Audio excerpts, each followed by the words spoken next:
vi fortælle lidt om varians og standardafvigelse. Og vi starter med varians, og for at finde en varians har vi den her form, og den består af summationsstregen, slutværdi, startværdi, parentes, observationer minus gennemsnit, opløftet i 2 gange hyppigheder, divideret med antal observationer minus 1. Og det er så det samme som sum af afvigelsernes kvadrat, som så står på det samme som her, divideret med n minus 2, og det er så samlet af s opløftet i 2, og så for at finde standardafvigelsen tager vi bare kvadratroden af s opløftet i 2. Nu laver vi lige et eksempel, hvor vi så tager alder som vores første, og så hyppighed af antal. Alder, der siger vi bare 13, 14, 15, 16 og 17. Og så 13-årige, eller 2 13-årige, der er 1 14-årige, der er 3 15-årige, der er 4 16-årige, og så er der også 1 17-årige. Alder er også det samme som observationer, som også er det samme som xi, og hyppighed er også det samme som hi, hvor vi altså har vores form hi og x. Nu skal vi regne gennemsnit, for at regne afvigelsen skal vi sige x1, så tallene herover minus gennemsnittet.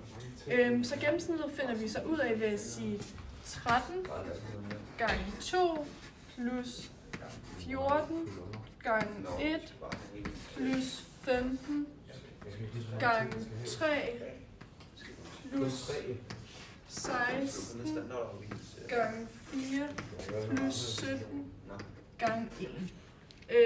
Det regner vi så ud, og så dividerer vi med antal observationer. Så siger vi 2 plus 1, det er 3.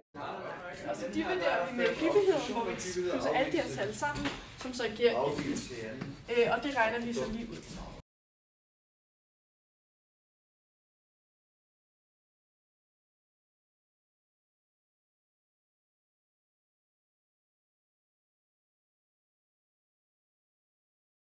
Nu har vi så regnet ud ved første gangestykkerne, som vi har så skrevet hernede, så vi plusset det hele sammen, så vi har fået til 166 divideret med 11, og så har vi så regnet det ud til at være cirka 15,9. Fordi vi har fået noget dårligt, så vi har så lov til at skrive 5, og vi har stadig skrevet cirka. Nu skal vi så regne afvigelsen, som er de her tal minus med gennemsnittet, som vi så har fundet frem til her. Og grunden til, at vi gør det, er, at vi kan se i vores formel, at det står her.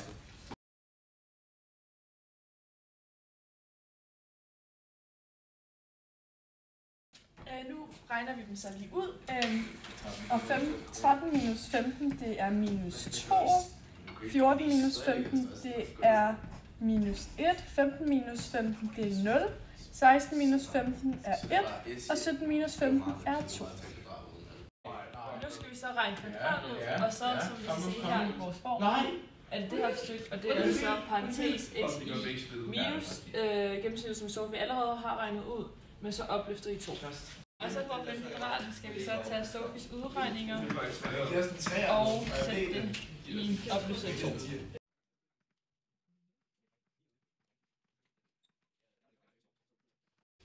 Så har vi skrevet det op, og det giver så 4, giver 1, det giver 0, det giver 1, og det giver 4. Nu skal vi så finde produktet, og det er parentes xi minus gennemsnit op i 2, som vi har regnet ud, gange med hyppigheden, som vi kan se her. Så det er det her stykke af formen. Som vi kan se, er det så vores resultat 4 gange med hyppigheden, som der står herovre. 563.